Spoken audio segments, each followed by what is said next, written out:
وہ کہتے ہیں تسبیح بھی ایک رکھو، مصلی بھی ایک رکھو، اور میاں صاحب فرماتے تھے تسبیح پتھر کی رکھو یا لکڑی کی رکھو۔ صحیح یہ جو ہم پلاسٹک وغیرہ کی تسبیح لے لیتے ہیں نا، وہ کہتے تھے یہ نہیں لو کبھی بھی، صحیح یا تو پتھر کی رکھو اپنے پاس یا لکڑی کی رکھو اپنے پاس۔ تو پہلے وہ لکڑی کی صندل کی تسبیح آتی تھی بہت، وہ اس پہ خوشبو لگا کے اس کو جی رکھتے تھے، تو وہ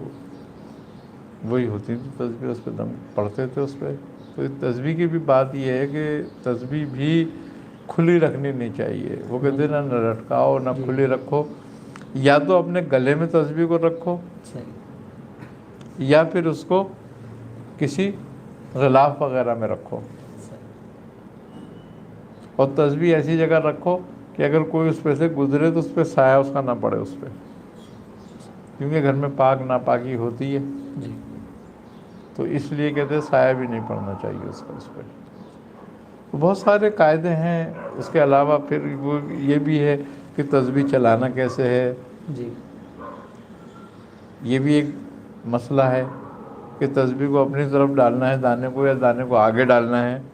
صحیح تو یہ بھی ایک قانون ہے تسبیح کا کہ اگر ہم کوئی دعوت دے رہے ہیں، کوئی عمل پڑھ رہے ہیں، یا کوئی تسخیر کے لیے پڑھ رہے ہیں، تو ہم تسبیح کے دانے کو اپنی طرف ڈالیں گے۔ صحیح لیکن جب ہم کوئی اعمال شر میں سے کوئی کام ایسا کرنا ہے ہم نے، تو تسبیح کو آگے پھینکیں گے دانے کو۔ صحیح اس لیے میاں صاحب فرماتے تھے تسبیح کو پکڑو اور تسبیح کو ایسے ہلکا سا گھما کے اپنی طرف لاؤ، یعنی کہ سیدھی طرف گھماؤ دانے کو اپنی طرف لاؤ اعمال خیر کے لیے، صحیح اور اعمال شر کے لیے الٹی طرف گھماؤ اور آگے پھینک دو۔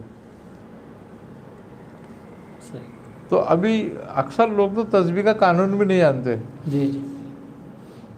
اور پھر جب نئی تسبیح لی جاتی ہے تو وہ کہتے تھے پہلے تو تسبیح کو جاری کرو، کھولو اس تسبیح کو پہلے تو، جاری کرنا کیسے ہوتا ہے؟ سورہ اعلیٰ سے۔ سورہ اعلیٰ، سبح اسم ربک الاعلیٰ۔ ہاں اعلیٰ،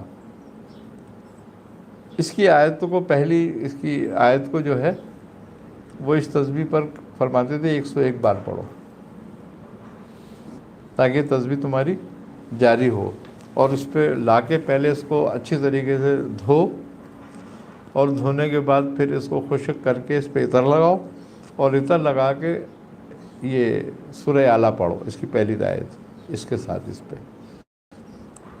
اور پھر اس کے بعد جب وہ پڑھ چکو تو پھر اس کے بعد استغفار پڑھو، درود شریف پڑھو،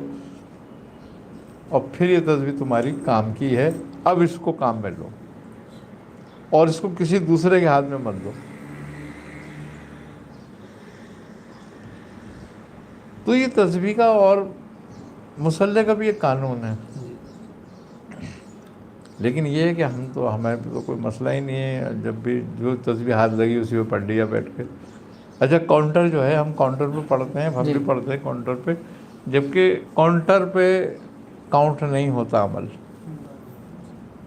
عمل تسبیح پہ ہی کاؤنٹ ہوتا ہے۔